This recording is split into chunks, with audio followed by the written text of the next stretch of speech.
I stood in the doorway of what used to be my bedroom, though it barely felt like mine anymore.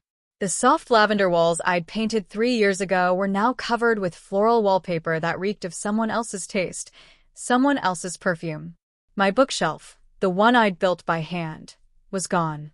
My desk, too. In its place sat a vanity table cluttered with cheap jewelry and pastel makeup brushes. I tried to breathe, but even the air felt foreign. A faint scent of coconut lotion and body spray lingered, sweet, intrusive, suffocating. They'd moved in while I was away on a business trip. My father's new wife and her teenage daughter. I found out only after the movers called me, asking where to place the boxes labeled master bedroom. My bedroom.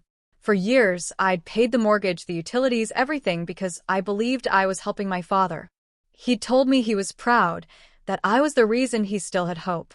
I never imagined that behind his kind eyes, he was hiding a marriage certificate and a plan to replace me under my own roof. Now, standing there, I felt the weight of betrayal pressing down on my chest. But underneath the shock, something else stirred. Calm. Cold. Calculating. They might have moved me out of my room, but I wasn't the one who'd be leaving this house. I still remember the night everything changed between my dad and me. Back then, I was 22, fresh out of college, full of hope, and certain my dad and I would always be on the same team. After Mom died, we'd built this quiet little world together.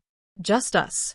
I'd cook dinner, he'd make his terrible coffee, and we'd sit on the porch watching the sunset fade over our small Ohio town. He used to call me his rock. I believed him. But grief does strange things to people.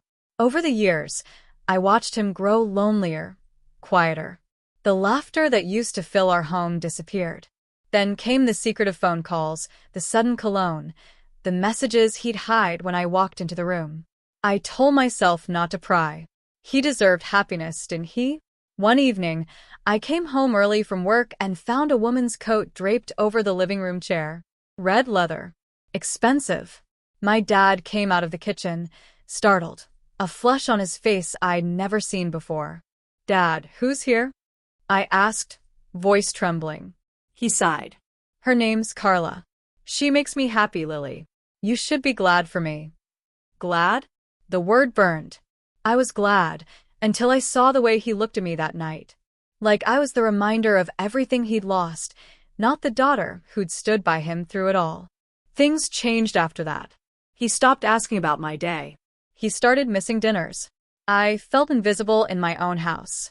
A week later, I found Mom's favorite vase broken on the floor. When I asked him about it, he shrugged. Accidents happen. That night, I packed a bag. Before I left, I slipped on the silver bracelet Mom had given me before she passed. On the inside, she'd engraved 4 words. "Never let them move you." It felt silly, then, like advice for a battle that didn't exist. But as I walked out the door, suitcase shaking in my hand, I realized what she meant. Sometimes people don't just move your things. They move your worth. And that night, I promised myself I'd never let anyone do it again. When I left that house, I had nothing but a duffel bag, a few $100s, and a bracelet that felt heavier than gold. The world outside Ohio was louder, faster, and so much harder than I expected. But I was done being the quiet girl who waited for things to work out. I moved to Chicago, renting a one-room apartment that could barely fit a bed and a hot plate. The walls were thin enough to hear every argument from the neighbors, every siren screaming through the night. Still, I loved it because it was mine. My space. My start. I got a job at a marketing firm as an assistant, fetching coffee and stapling reports for people who barely remembered my name. But I watched. I learned. I absorbed everything.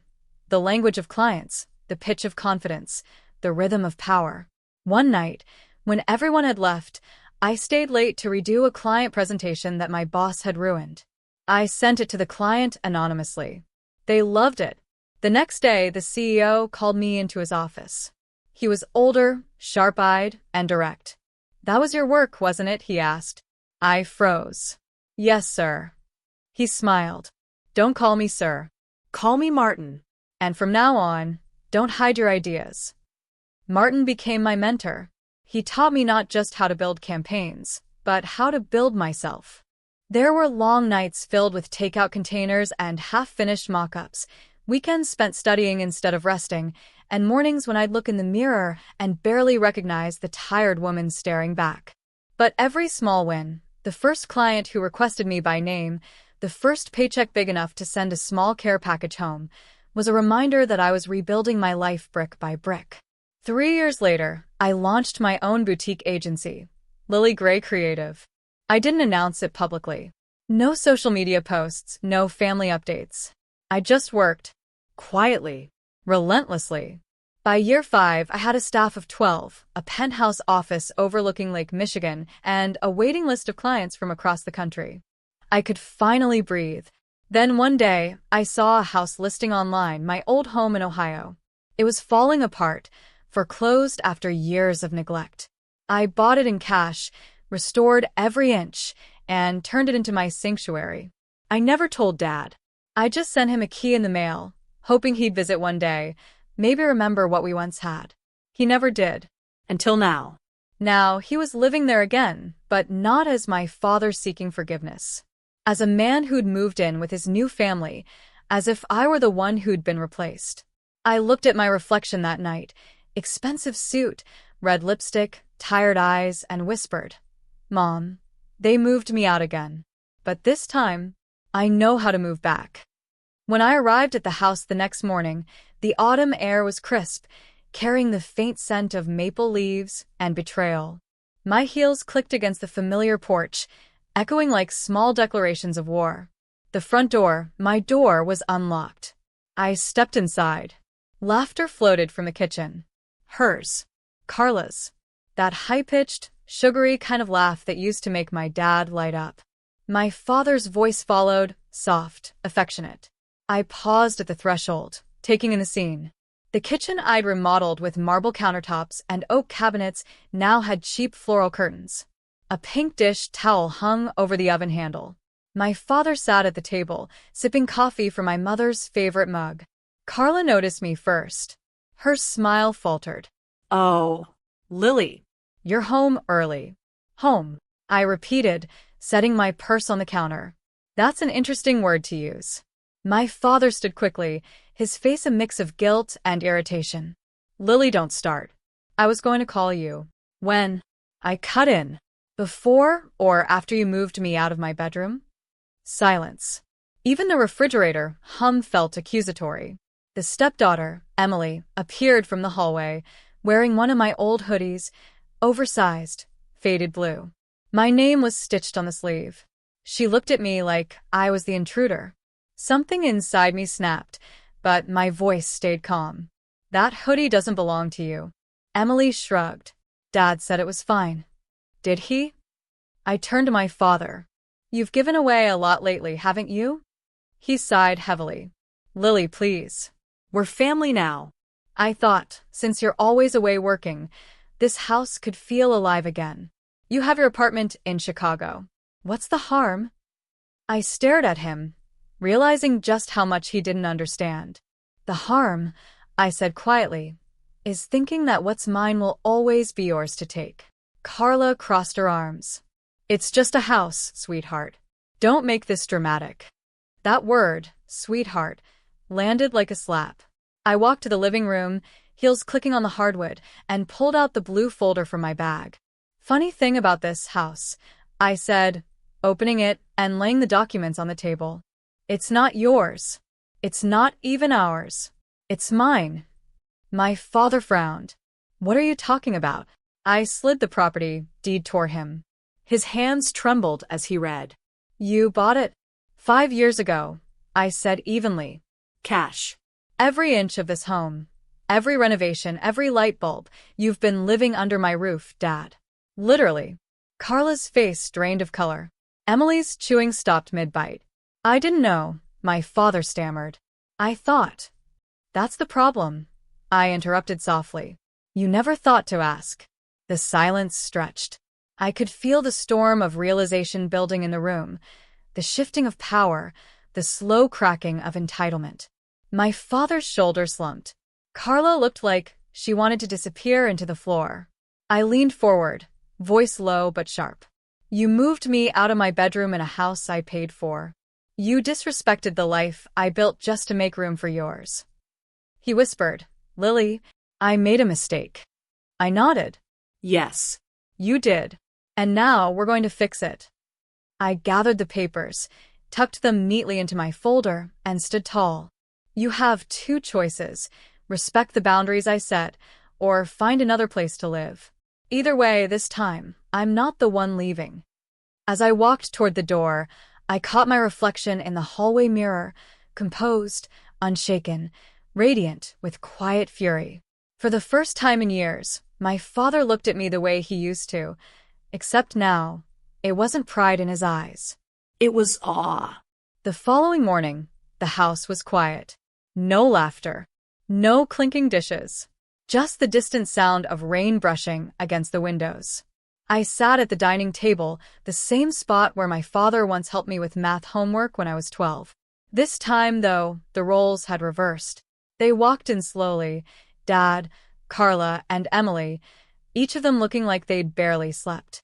Guilt has a way of aging people overnight. I didn't mean for this to happen, Dad began, his voice softer than I'd heard in years.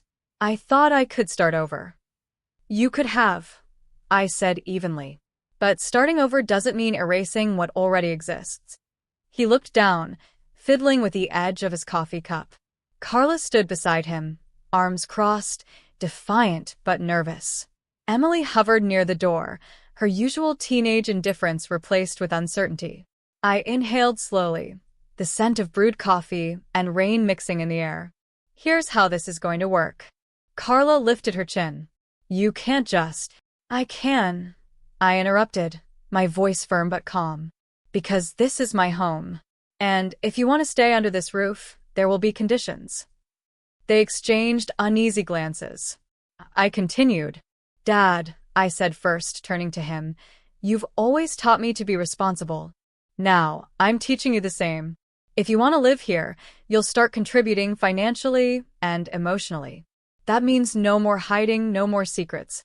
You'll respect my space, and you'll earn your place here again. He nodded slowly, eyes glistening. I can do that. Then I faced Carla. You may be my father's wife, but that doesn't give you ownership over what I've built. You'll show respect. To me, to this house, to its history. You can decorate your own room, not mine. My bedroom will be restored exactly as it was. Her lips parted, but she said nothing. I could see the tension breaking in her jaw. Finally, I turned to Emily. She looked so young then, unsure, embarrassed. I softened my tone. You can stay too. But you'll learn that other people's things have meaning. Boundaries matter. If you treat this home with respect, you'll be treated like family. Otherwise, there's the door. Emily swallowed hard and nodded. I understand. For a moment, no one spoke. The rain outside grew heavier, tapping the windows like an applause from the universe itself. I stood, slipping on my coat. You all have 1 week to show me that you can live here the right way. If not, I'll arrange new accommodations for you, not me. Dad rose too, his voice cracking. Lily, thank you. I don't deserve this chance. I met his eyes. Maybe not. But I'm giving it anyway. Not for you, for me. Because holding grudges takes up too much space in a house I worked too hard to build. Then I walked out, my heels clicking against the hardwood again, each step steady, echoing with quiet power. Weeks passed. Slowly, the energy in the house began to change. I noticed it first in the small things, the way my father started leaving handwritten notes on the kitchen counter. Fixed the leaky faucet. Dad. Or, bought groceries. Left your favorite coffee in the pantry. His voice, once defensive, had softened into something humble, almost remorseful. Carla, too, shifted in quiet ways. The floral curtains came down one afternoon, replaced by soft linen ones that matched the room's natural light. She never said it out loud, but I saw the gesture for what it was, an unspoken apology.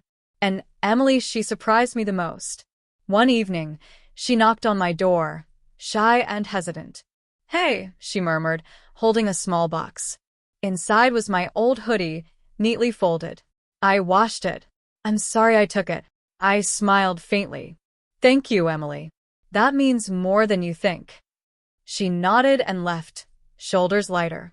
The house began to breathe again, not as it once was, but as something new, stronger, balanced. Mine. One Sunday morning, as sunlight spilled across the dining table, Dad joined me for coffee. His hair looked thinner, his eyes tired, but for the first time in years, there was peace in his face. You've become someone your mother would be proud of, he said quietly. I glanced down at my wrist, where the silver bracelet still rested, the same one Mom gave me so long ago. The engraving glimmered faintly in the morning light. Never let them move you. I ran my thumb over the words, a soft smile tugging at my lips. Maybe. But I think she'd be proud that I learned how to move myself, too. We sat in silence after that, comfortable, easy silence. The kind that used to fill our home before everything fractured. I wasn't naive enough to believe things were perfect now. They weren't. But for the first time, I wasn't living to hold anything together. I was living for me. As I stood to leave for work, I paused by the front door, looking around one last time. This house had seen so many versions of me: daughter, caretaker, outcast, survivor. Now it was home again. And as I stepped outside, sunlight warming my face, I whispered under my breath the final truth that had carried me through every heartbreak, every betrayal, every rebuilding. They tried to move me out of my own bedroom, but they forgot. I built this home on my own foundation.